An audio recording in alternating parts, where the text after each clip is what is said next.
10,000 ইয়ামেনের কাফেলা মক্কার জমিনে আসলো। আবু জাহেল খবর পেয়ে রাস্তায় দাঁড়িয়ে গেল, ওই লোকগুলা যদি মুহাম্মদের কাছে যায় কালেমা পড়ে মুসলমান হয়ে যাবে, না মুহাম্মদের কাছে যাইতে দেয়া যাবে না। রাস্তার পাশে দাঁড়ায় দাঁড়ায় আবু জাহেল তাদের অপেক্ষায় রয়েছে। ইয়ামেনের 10,000 কাফেলা যখন রাস্তার মধ্যে নেতাকে পেয়ে গেল, মক্কার নেতা ডাক দিয়ে বলতেছে, নেতা তুমি এখানে দাঁড়িয়ে দাঁড়িয়ে কি করো? আবু জাহেল কয়, আমি তো তোমাদের জন্যই দাঁড়ায় আছি। কেন? কয়, আমাদেরই এক ভাতিজার নাম তার মুহাম্মদ এমন এমন কথা বলে, যেই কথা শুনলে পরে বাপ বেটায় ঝগড়া হয়, ভাই ভাই ঝগড়া হয়। তোমরা মক্কায় আসছো, চলে যাবা কিন্তু মুহাম্মদের সাথে দেখা করবা না। মুহাম্মদ মস্ত বড় পাগল। নাউজুবিল্লাহ, আর একটু জোরে নাউজুবিল্লাহ। আবু জাহেল নবীকে কি কইছে? জোরে বলেন। মুহাম্মদ পাগল, পাগলের কাছে যাও না। লোকগুলা কই, ঠিক আছে নেতা, তোমার কথা কি আমরা ফালাইতে পারি? তুমি নিশ্চিন্তে বাড়িতে চলে যাও, আমরা মুহাম্মদুর রাসূলুল্লাহর কাছে যাব না। আবু জাহেলকে বাড়িতে পাঠিয়ে দিল। এইবার তার একজন আর একজনকে জিজ্ঞেস করে, দোস্ত জীবনে কত পাগলই তো দেখলাম, এটা আবার কেমন পাগল? যেই পাগলের কাছে যাইতে আবু জাহেলের মতো নেতা রাস্তায় দাঁড়ায় রয়েছে আমাদেরকে নিষেধ করার জন্য, মনে হয় জানতেন কোনো পাগল হবে না। না না, এমন পাগল না দেখে ইয়ামেন যাওয়া যায় না। দোস্ত তুমি কি বলো? একজন একজন করে সবাই কয়, হ পাগল, এটা কেমন পাগল দেখা লাগবে, কারণ নেতা রাস্তায় দাঁড়ায় দাঁড়ায় পাগল দেখতে নিষেধ করে। ইয়ামেন যাব না পাগল না দেখা। বলুন তো আবু জাহেল পাগল কইয়া আমার নবী থেকে ওদেরকে দূরে সরাইছে নাকি আগ্রহ আরো বাড়াইছে? মানুষ জাতির অভ্যাসটাই এমন, আল ইনসানু হারিসুন ফিমা মুনিয়া। মানুষকে যেদিকে নিষেধ করা হয় এদিকে আরো বেশি যায়। ওইদিকে হয়তো ছেলে যেতই না, ওই রাস্তা দিয়ে যেতই না, কিন্তু বাবা বা কোনো মুরব্বী বা বড় ভাই যখন বলে যে ওই রাস্তা দিয়ে যাস না, আমি একটা সাপ দেখে আসছি, তখন তার যাওয়ার আগ্রহ আগের চেয়ে আরো ডাবল বাড়ে, ঠিক না? যে এটা কেমন সাপ একটু দেখতে হবে, জাতি সাপ না বেজাতি সাপ একটু দেখতে হবে। হয়তো এই রাস্তা দিয়ে সে যেত না, অন্য রাস্তায় চলে যেত, আগ্রহ বাড়ছে সাপ খাওয়ার কারণে। ঠিক তেমনি ওই মানুষগুলা হয়তো বা তারা খবর পেত না, কিন্তু যখনই আবু জাহেল বলছে এই জেনতেন পাগল না, এই পাগলের কাছে গেলেই বাপ বেটায় ঝগড়া লাগে, ভাই ভাইয়ে ঝগড়া লাগে, স্বামী স্ত্রীতে ঝগড়া লাগে, এরা এটা আবার কেমন পাগল রে? এ তো সাধারণ কোনো পাগল হবে না, জীবনে তো বহু পাগল দেখছি, এই পাগল না দেখে যাওয়া যায় না। সিদ্ধান্ত সবাই ফাইনাল, তারা আল্লাহ নবীর কাছে যাবে। জোরে কোন সুবহানাল্লাহ। আল্লাহর নবী, রহমতের নবী, মায়ার নবী, খানায় কাবার সামনে নবী কোরআন তেলাওয়াত করেন গো। আমার নবী খানায় কাবার সামনে কোরআন তেলাওয়াতে মগ্ন।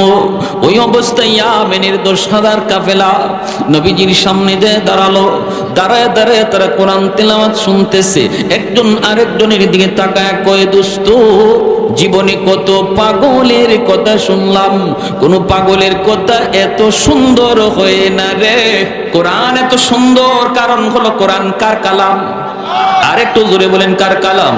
আর রহমান আল্লামাল কোরআন খালাকাল ইনসান আল্লামাহুল বায়ান। কত সুন্দর ছন্দ। ওয়াশ-শামসি ওয়া দুহাহা ওয়াল কমারি ইযা তালাহা ওয়ান নাহারি ইযা জাল্লাহা ওয়াল লাইলি ইযা ইয়াগশাহা ওয়াস সামাই ওয়া মা বানাহা। কত সুন্দর ছন্দ মিলায় মিলায় আল্লাহ তার কথাগুলি বলেছেন। ইয়ামেনের 10,000 কাফেলায় কয়, জীবনে কত পাগলের কথা শুনলাম, কোন পাগলের কথা এত সুন্দর হয় না। এ দোস্ত চেহারার দিকে তাকা দেখ, জীবনে কত পাগলের চেহারা দেখলাম। পাগলের চেহারা দেখলে বোঝা যায় পাগল, কিন্তু এই চেহারায় কয় ইনি সাধারণ কোনো মানুষ না। চেহারার দিকে তাকা বন্ধু, চেহারায় কয় সাধারণ কোনো মানুষ না। আমরা শুনেছি যা তাই সত্য, ইনি আল্লাহর নবী, আল্লাহর রাসূল। আয় আয়, আর দেরি করা যায় না। আমার নবী রহমতের নবীর কাছে আইসা ইয়ামেনের 10,000 কাফেলা নবীর কাছে বইসে কয়, নবী গো, আবু জাহেল কইছে পাগল পাগল দেখতে যাও না, কিন্তু পাগল দেখার উদ্দেশ্যে আইসা আমরা একসাথে সবাই মিলে সিদ্ধান্ত নিয়েছি আমরা মুসলমান না হইয়া বাড়ি ফিরত যাব না। না গো নবী না, জীবনে পাগলের কথা কত শুনলাম, এত সুন্দর কোন পাগল কথা কয় না। জীবনে কত পাগলের চেহারা দেখলাম, এত সুন্দর কোন পাগলের চেহারা হয় না। আমাদের হাত বাড়ায় দিছে গো নবী, তাড়াতাড়ি কালেমা পড়ে নবী গো আমাদের মুসলমান বানায় দেন। ভাইরা বন্ধুরা, জন্য বলতেছিলাম, আমার নবী রহমতের নবীর জন্য তুমি কেন পাগল হবা না? কেন নবীর রঙে রঙিন হতে পারো না? পৃথিবীর শ্রেষ্ঠ সুন্দর ছিলেন আমার নবী, কার মতো চুলের কাটিং বানাও এ যুবক, কার মতো নিজের চেহারার সুরত তুমি বানাও। কারণ আল্লাহ পাক রব্বুল আলামিন কয়, এরে জিব্রাইল, ওই যে দেখো আমার বন্ধুর সুন্দরের প্রশংসা চলছে। আম্মাদান বাইরা বন্ধুরা, নবীর দুধমা হালিমা সাদিয়া রাদিয়াল্লাহু তাআলা আনহা আল্লাহর নবীর মা আমেনার ঘরে যেয়ে ঢুকলেন, ঢুকে বলতেছেন, আমেনা গো, এতিম সন্তান জানার পরও আমি নিব, তবুও শুধু এক নজর আমাকে তোমার সন্তান দেখাও। আমেনা মায়ের নবীর এক নজর দেখাইলেন। নবীর দুধমা হালিমা সাদিয়া নবীর চেহারাটা মুবারক দেখার পরই বলতেছেন, ওগো আমেনা, আমি হালিমা জীবনে কত সন্তান দেখেছি। ও গো আমেনা, খোদার কসম, তোমার মানিক মুহাম্মদের মতো এত সুন্দর কোন মানিক আমি হালিমা জীবনে দেখি নাই। আমেনা বলতেছেন, তুমি কেমনে দেখবা? তুমি তো গ্রামে থাকো, আমি শহরে থাকি মক্কায়, খানায় কাবা তোয়াফ করার জন্য। পৃথিবীর দেশ দেশান্তর থেকে কত ফ্যামিলি, কত পরিবার, কত শিশু বাচ্চাগুলি নিয়ে বাপ মা আসে। আমি আমেনা কত সন্তান দেখেছি, ইউরোপের সন্তান দেখেছি, অস্ট্রেলিয়ার দেখেছি, পৃথিবীর কোন প্রান্তের কোন বাচ্চা আমি দেখি নাই এমন না। আমি আমেনা বলতেছি গো হালিমা, শুনো, খোদার কসম, আমার মানিকের মতো এত সুন্দর কোন বালক আমি আমেনা জীবনে দেখি নাই। আল্লাহ পাক কই, জিব্রাইল, আমার বন্ধুর মতো সুন্দর তুমি জিব্রাইল কাউরে দেখছনি? জিব্রাইল আমিন কই, আল্লাহ, পৃথিবীর পূর্ব থেকে পশ্চিম, উত্তর থেকে দক্ষিণ তামাম দুনিয়া আমি সফর করেছি। মালিক, তোমার কসম করে বলি, তোমার বন্ধুর মতো আরেকজন দ্বিতীয় পৃথিবীর কোথাও আমি জিব্রাইল দেখি নাই। এবার আল্লাহ বলতেছেন, রে জিব্রাইল, তুমি কেমনে দেখবা? হালিমা কেমনে দেখবো? আমেনাও কেমনে দেখবো? আমি আল্লাহ কি বলি ভালো করে একটু শোনো। আমি আমার বন্ধুর মতো দ্বিতীয় আরেকজন পৃথিবীতে বানাই নাই, কিয়ামত পর্যন্ত বন্ধুর মতো বানাবো না। একটু জোরে করুন না সুবহানাল্লাহ। কিন্তু আজকে বড় আফসোস লাগে রে যুবক, তোমার দিকে তাকালে বড় আফসোস লাগে, মুসলমানের চেহারার দিকে তাকাইলে আফসোস লাগে, মুসলমানের কথা শুনলে আফসোস লাগে। আমি আজকে কার নমুনা ধরতে চাই, কার রং ধরতে চাই? কারণ আমার নবী তো পৃথিবীর শ্রেষ্ঠ সুন্দর ছিলেন। আহা, কত দলে দলে মানুষ কালেমা পড়ে মুসলমান হয়েছে।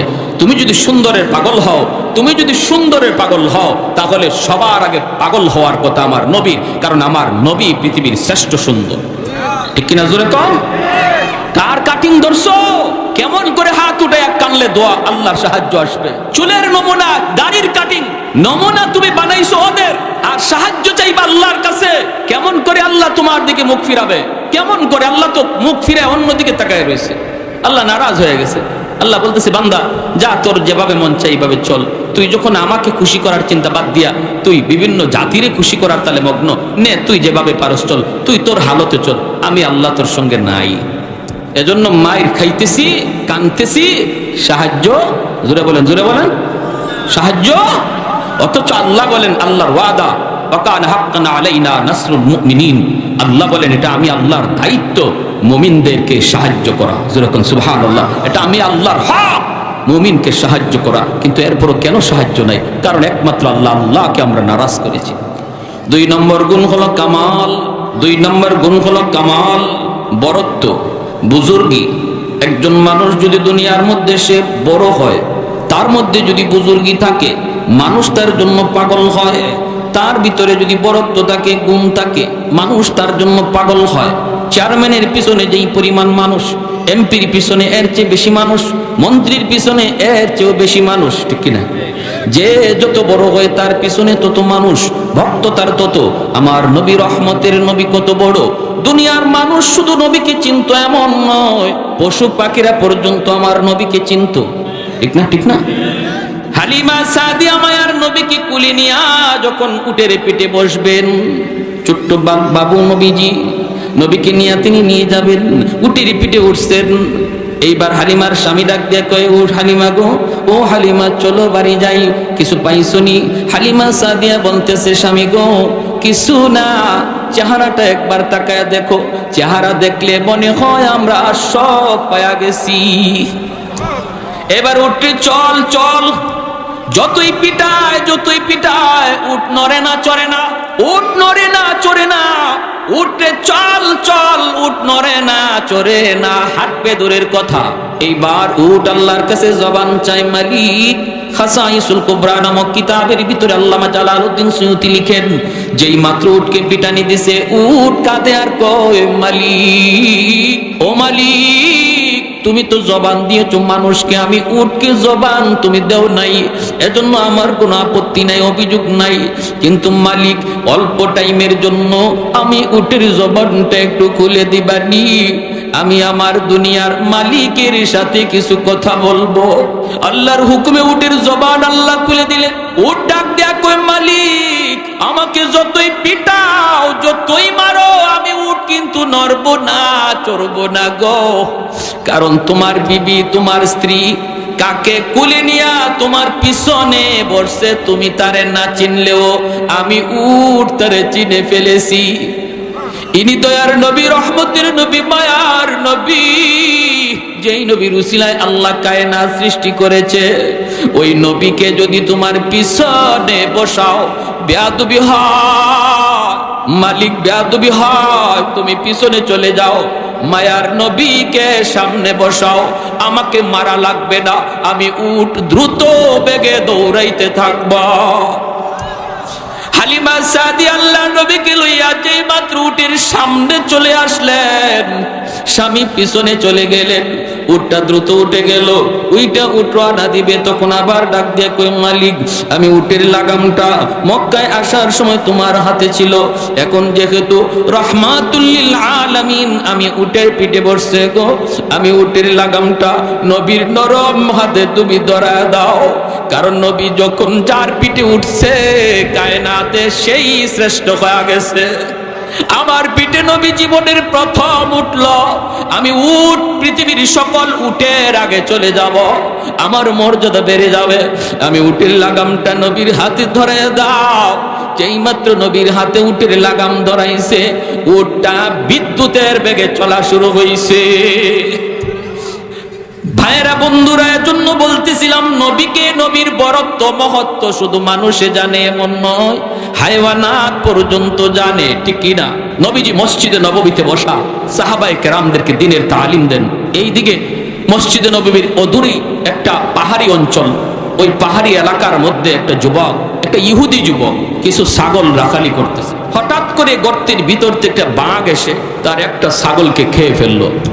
যুবক তখন বলতেছে, এটা কি আশ্চর্যের ব্যাপার, দেখছো এই বাঘ তুই আমার রিজিক খাইলি কেন? সাথে সাথে বাঘের জবান খুলে গেছে। আল্লামা জালালউদ্দিন সুয়ুতি রহমতুল্লাহ তার কাসাইসুল কুবরা নামক কিতাবের মধ্যে এসেছে, বাঘের জবান খোলার পর বাঘ বলতেছে, যুবক ভুল বলেছো, আমি তোমার রিজিক খাই নাই, আমি আমার রিজিক খেয়েছি। সুবহানাল্লাহ, জোরে কইবেন না? কি বলছে? তোমার রিজিক খাই নাই, আমি আমার রিজিক খেয়েছি, এটা আমার রিজিক না থাকলে আমার পেটে যাইতো। যুবক বলতেছি, এটা কোন আশ্চর্যের ব্যাপার রে বাবা, বাঘেও দেখা যায় কথা কয়। এমনি বাঘ ডাক দিয়ে কয়, রে যুবক, আমি বাঘ কথা বলা এটা আশ্চর্যের বিষয় নয়, এর চেয়ে বড় আশ্চর্যের বিষয় হলো দ্বীনের নবী, মায়ার নবী মসজিদে নববীতে তিনি দ্বীনের তালিম দিতেছেন, সাহাবায়ে কেরামদেরকে দ্বীন শিখাইতেছেন, আর তুমি এই জঙ্গলে ছাগল রাখালি করো নবীর তালিম বাদ দিয়া, এটা এর চেয়ে বড় আশ্চর্যের বিষয়। এই কথা বলতে ইহুদি যুবক কয়, হায় হায়, মদিনার নবীকে আমি ইহুদি যুবক চিনলাম না, কিন্তু জঙ্গলের বাঘ নবীকে ঠিকই চিনল। যুবক তখন কইরে বাপ, আমি এখনই আল্লাহর নবীর কাছে যা কালেমা পড়ে মুসলমান হয়ে যাব, কিন্তু আমার উটগুলি, আমার ওই ছাগলগুলি রাখালি করব কে? ছাগলগুলি রাখালি করব কে?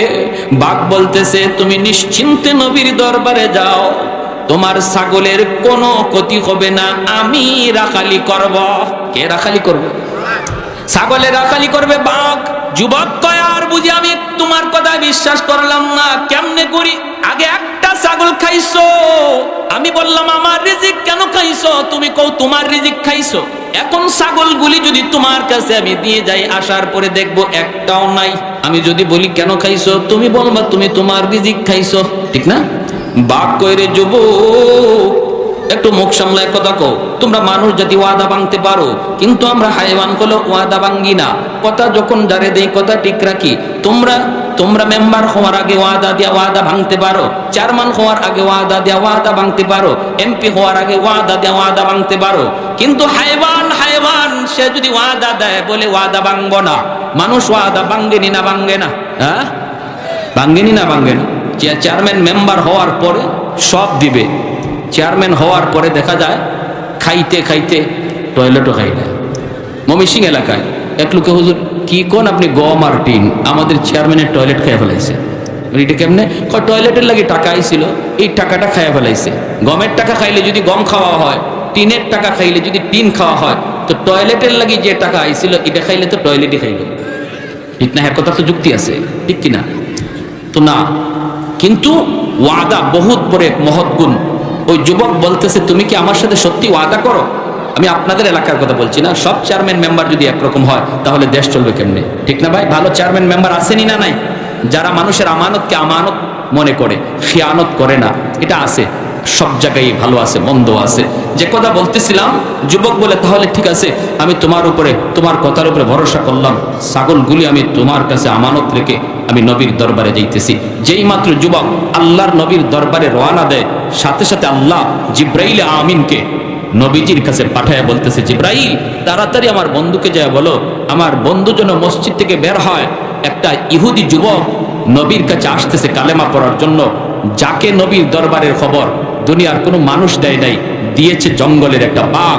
ওই যুবককে স্বাগতম জানানোর জন্য আমার বন্ধুকে বলো, সেজন্য মসজিদ থেকে সাহাবীদের লইয়া বের হয়ে যায়। সূরা কন্যা, সুবহানাল্লাহ।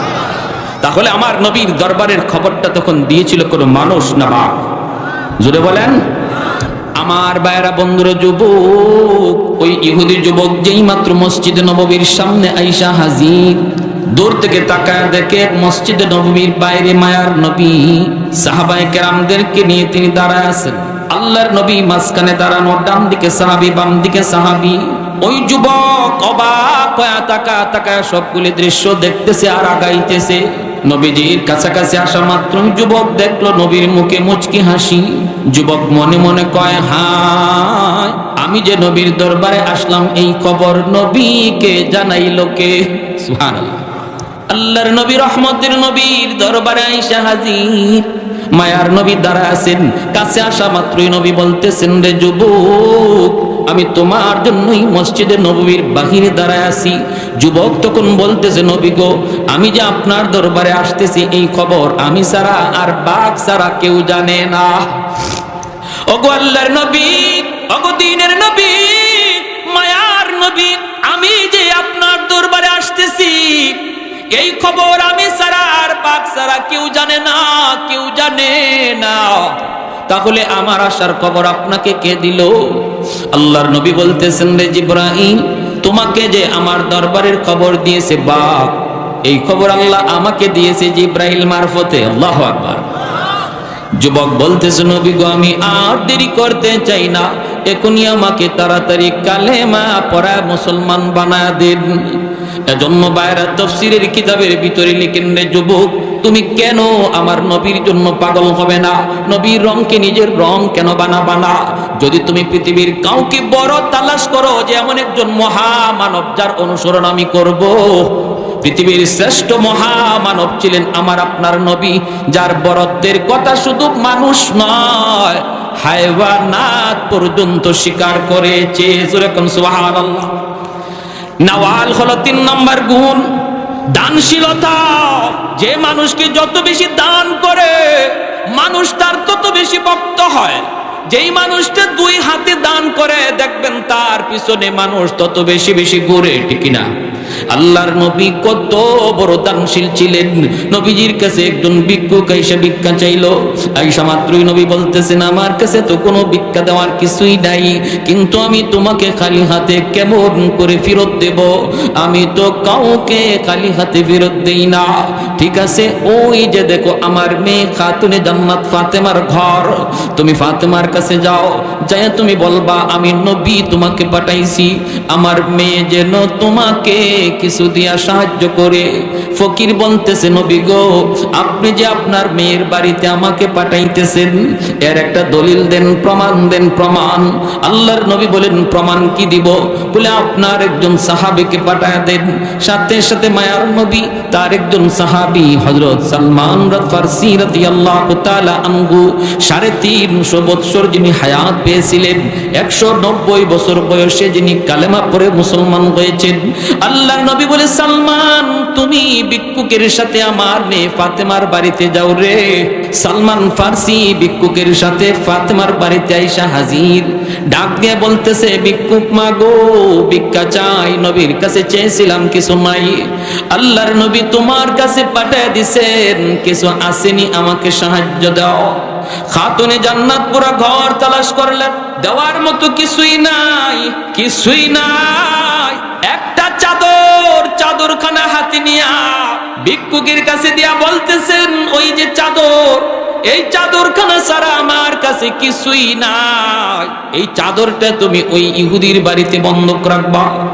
সালমান ফারসির হাতে দিয়ে বলতেছেন, ওই বাড়িতে, ইহুদির বাড়িতে আপনি তার বন্ধক দিবা চাদর, বন্ধক দেওয়ার পর কিছু দিবে, যা দিবে তা ভিক্ষুককে দিয়ে বিদায় করবেন। সালমান ফারসি রাদিয়াল্লাহু তাআলা আনহু তিনি চাদরখানা নিয়া ইহুদির বাড়িতে গেলেন। যাইয়া তিনি চাদরটা ইহুদিকে ডাক দিয়া বলেন, চাদরটা বন্ধক রাখো, কিছু দাও, ভিক্ষুককে বিদায়, আমি এখনো মুসলমান হচ্ছি না। তাওরাত কিতাবের ভিতরে লেখা আছে, আখিরি জমানার নবীর কাছে একদিন এক ভিক্ষুক আসবে ভিক্ষা নেওয়ার জন্য। নবী তারে দিতে চাইবেন কিন্তু কিছুই পাবেন না, তামাম ঘর তালাশ করে কিছুই পাবেন না। তারপরও তারে খালি হাতে ফেরত না দিয়া মেয়ের বাড়িতে পাঠাবেন। মেয়েও ঘর তালাশ করে কিছুই পাবে না, একটা চাদর দিবে বন্ধক রাখার জন্য কোন এক ইহুদির বাড়িতে। ওরে সালমান, আমি চাদরখানা দেখে চিনে ফেলেছি, এই চাদরটা হলো মুহাম্মদুর রাসূলুল্লাহর মেয়ে খাতুনে জান্নাত ফাতেমার চাদর। অতএব যে আলামতটা আমার পাওয়া এখনো বাকি ছিল, এই আলামতটাও আমি পায়া গেছি, আমাকে এখনই তাড়াতাড়ি কালেমা পড়ায়া মুসলমান বানায়া দাও। আর একটু জোরে কোন সুবহানাল্লাহ। তাহলে আমার নবী দানশীলতা কেমন ছিলেন, নবীজির দান করার গুণ কি পরিমাণ ছিল। তুমি যদি আজকে মানুষের পিছনে ঘুরো কারণ সে দানবীর, তার দিল বড়, তাহলে পৃথিবীর শ্রেষ্ঠ দানবীর মন বড় ছিল আমার নবী, রহমতের নবী, মায়ার নবী, ঠিক কিনা ভাই? এজন্য আল্লাহ বলেছেন, বন্ধু, ও বন্ধু, তুমি জানাও, তোমার এক সাহাবী সাওবানের শুধু কথায় নয়, তার কথার জবাবে আমি আল্লাহ জানায় দিলাম, তাম পৃথিবীর যে কোনো মানুষ যদি সে তোমার সাথে জান্নাতে থাকতে চায়, আমি আল্লাহ কথা দিলাম, যদি সে তোমার রঙে রং বানায়, তোমার মতে মত বানায়, আমি তাকে তোমার সাথেই জান্নাতে থাকার সুযোগ দিব। এই যে মাদ্রাসা, আপনাদের এলাকার নুরানি তালিমুল কোরআন মাদ্রাসা, কোন নেতার আদর্শ শেখানো হয় না, এই মাদ্রাসায় আমার নবীর আদর্শ শেখানো হয়। আওয়াজ আসতে কেন? আরেকটু জোরে, আরেকটু জোরে। লেনিন, কার্ল মার্কস, মাও সেতুংয়ের আদর্শ মাদ্রাসায় পড়ানো হয় না, মাদ্রাসায় আদর্শ শেখানো হয় পৃথিবীর শ্রেষ্ঠ মহামানব, শ্রেষ্ঠ আদর্শের অধিকারী নবী মুহাম্মদুর রাসূলুল্লাহর আদর্শ। এজন্য মাদ্রাসার ছাত্র উস্তাদের জুতা ঠিক করে দেয়, মুরব্বীদের শ্রদ্ধা করে, মাদ্রাসার ছাত্র আদব শিখে, কায়দা শিখে, মানুষের সাথে বেয়াদবি করে না, কারণ খুলুক আজিমের অধিকারী নবীর আখলাক তাদেরকে শেখানো হয়। প্যারে হাজিরিন, আমরা যারা এই মাদ্রাসার সাথে জড়িত, একটু বসেন, বেশি কথা বলবো না, আমি অল্প সময়, আর বেশি কথা বলবো না, অল্প সময় একটু বলেন। যারা মাদ্রাসার সন্তান দিছেন, আপনার কি মাদ্রাসার সন্তান দিয়ে নিজেরে মনে করতেছেন যে ঠকছেন? যারা মাদ্রাসার সন্তান দিয়েছেন ঠকছেন? আমার আব্বা, এক মিনিট, আমার আব্বা একজন সরকারি হেলথ ইন্সপেক্টর, আমার ভাই আইন মন্ত্রণালয়ের সচিব। আমাকে আমার আব্বা যখন স্কুল থেকে মাদ্রাসায় দেন তখন আমার চাচারা বাধা দিছে, সাবধান, নিপোলাটারে স্কুলে, প্রাইমারি স্কুলে বৃত্তি পাইছে, এই ছেলেটারে তুমি মাদ্রাসায় দিতেছ, জীবনে চলবো কেমনে, খাইবো কিভাবে, পরিবার পালবো কি করে? সমাজে এমন কিছু মানুষ আসেনি না নাই, মাদ্রাসায় দিলে নিজে চলবো কেমনে? হ্যাঁ, আল্লাহ পাক রব্বুল আলামিন আমার আব্বার দিলের ভিতরে মাদ্রাসার প্রতি মহব্বত ঢুকাই দিয়েছেন। ইনি বলতেছে কেমনে চলবো কেমনে খাইবো জানি না, তবে এতটুকু শুনছে আলেমদের জবানে, মানুষ সৃষ্টির আগে আল্লাহ রিজিকের ফয়সালা করে রাখছে। সুবহানাল্লাহ, জোরে এখন মানুষ সৃষ্টির আগে আল্লাহ রিজিক বাউ করে রাখছে। অতএব আমার ছেলে মাদ্রাসায় পড়লে কেমনে খাবে কেমনে চলবে সেটা আমি জানি না, জানেন আমার আল্লাহ। আমারে যখন আমার চাচারা জিজ্ঞেসেন বাবা স্কুলে পড়বা না মাদ্রাসায় পড়বা, আমি বলছি মাদ্রাসায় পড়বো। আলহামদুলিল্লাহ। কিয়ামতের ময়দানে একখান হাদিস বলে শেষ দিচ্ছি, শুধু মনোযোগ দিয়ে শুনেন। বাপ মা জাহান্নামে যাবে, ছেলে হাফেজ হওয়ার কারণে, আলেম হওয়ার কারণে। ঈমানের পরে সবচেয়ে বড় মহাদৌলত ইলমে দ্বীন। একজন মুমিনের ঈমানের পরে সবচেয়ে বড় দৌলত হলো কোরআন হাদিসের জ্ঞান। এই জ্ঞানের কারণে আল্লাহ যখন তার জান্নাত দিবে, কিছু দূর যাইয়েই কি আল্লাহ আমার বাপ মা ছাড়া আমি জান্নাতে যাইমু না। আরো আস্তে কোন সুবহানাল্লাহ। আল্লাহ পাক বলবেন যাও জাহান্নাম থেকে তার বাপ মারে তুইলে আনো। রিওয়ায়াত যদিও দুর্বল কিন্তু ফাজাইলের জন্য বলা যায়, জাহান্নাম থেকে বাপ মারে তুইলে আনার সময় তার দাদা দাদি নানা নানি তার বাপ মারে ধরবো, দইরে কইব বাইরে বাবারা তোমরা তো তোমাদের সন্তানের সুপারিশে আজকে জান্নাত পেয়ে গেছো, জাহান্নাম থেকে মুক্তি পেয়ে গেছো, কিন্তু সে তো আমাদেরও নাতি, আমরা তো কম মায়া করি নাই। দাদা বলবে আমি কত আদর করলাম, কত মায়া করলাম, কাঁধে লয়া লয়া আমার নাতিরে আমি ঘুরছি। নানায় কইব নানার বাড়িতে যখন আইছে আমি তারে লইয়া কত জায়গায় ঘুরছি, যা চাইছে আমার ভাই তা খাওয়াইছি। একটু যায় তোমরা কইও যেন দাদা দাদির জন্য নানা নানির জন্য একটু সুপারিশ করি। তার বাপ মা যখন আইব জান্নাতে বাপ মারে নিয়ে রওনা দিব, কিছুক্ষণ পরেই বাপ মা আবার থেমে যাবে। ডাক দিয়ে কইব আব্বা তুমি থামলা কেন, মা তুমি কেন থামছো গো?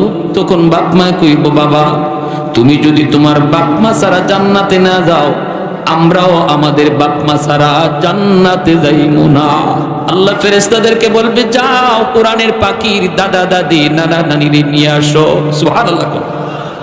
ওই এলাকার মানুষগুলি তার দাদা দাদি নানা নানিরে ধরব, দইরা কইব বাইরে তোমরা তো তোমাদের নাতির সুপারিশে জান্নাত পেয়ে গেছো, কিন্তু আমরা তো ওই এলাকার মানুষ, যে এলাকার মাদ্রাসায় পইরা সে হাফেজ হইছে আলেম হইছি, আমরা তো তারে সাহায্য করছি, খাওয়ার ব্যবস্থা করছি, টাকার ব্যবস্থা দিছি, আমরা তো তার মাদ্রাসায় 1000 2000 এক বস্তা 2 বস্তা চাউল দিছি, টাকা খাওয়ার ব্যবস্থা আমরা করছিলাম, এজন্যই তো সে কোরআন সিনায় নিতে পারছি। একটু যাইও তোমরা তোমাদের নাতিকে একটু বইলো আমরা জাহান্নামের আগুনে পড়ে গেছি, বিপদে পড়ে গেছি, যেন একটু আল্লাহর কাছে সুপারিশ করে।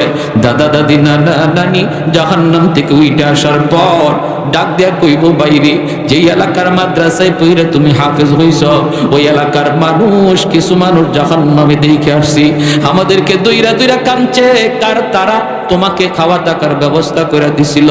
তখন ওই কোরআনের পাখি নবীর হাদিস বলে, নবী বলেন ওই কোরআনের পাখি তখন কইব আল্লাহ ওই মানুষগুলা ছাড়াও আমি জান্নাতে যাইমু না। আল্লাহ পাক বলবে যাও ওই মানুষগুলিকে দুইটা সারিতে দাঁড় করাও, মাঝখান দিয়া আমার কোরআনের পাখিরে ছেড়ে দাও। মানুষগুলা দুই সারিতে দাঁড় করানো হবে, মাঝখান দিয়া কোরআনের পাখি যায়, আর একজন একজন করে তারে চিনে ফেলে। হাদিস শরীফে আল্লাহর নবী বলেন, একজনে বলে হুজুর আপনি আমাকে চিনছেননি? কে তুমি? কয় আনাল্লাযী সাকাইতুকা মা, আমি আপনাকে এক গ্লাস পানি পান করাইছিলাম।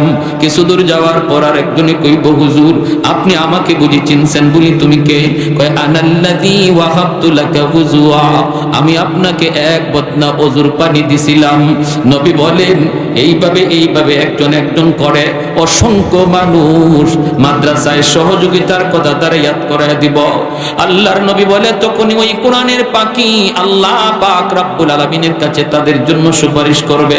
আল্লাহ পাক তখন বলবে ফেরেশতারা রে আমার ওই কোরআনের পাখিকে যারা যারা চিনতেছে আর সে যাদেরকে চিনতেছে সব সহ জান্নাতে দিয়া দাও, কারণ সবাই জান্নাতে ঢুকলে আমি আল্লাহর জান্নাতের কোনো কমতি হবে না।